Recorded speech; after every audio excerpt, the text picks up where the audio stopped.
Di bahasa Indonesia itu, bangsa yang berjalan di dalam kegelapan telah melihat terang yang besar.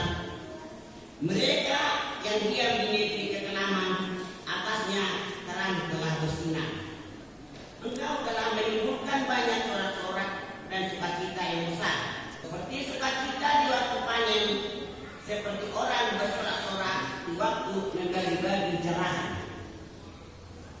Sebab yang menekannya dan ganda yang di atas baunya, serta tongkat si penindas telah kau patahkan seperti pada hari kekelaman Midian. Sebab setiap sepatu tentara yang bergerak-gerak dan setiap jubah yang berlumuran darah akan menjadi umpan api.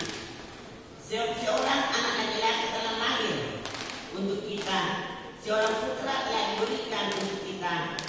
Lambang pemerintahan ada di atas bahunya, dan namanya disebutkan orang penasehat ajaib, Allah yang perkasa, Bapa yang kekal, Raja damai.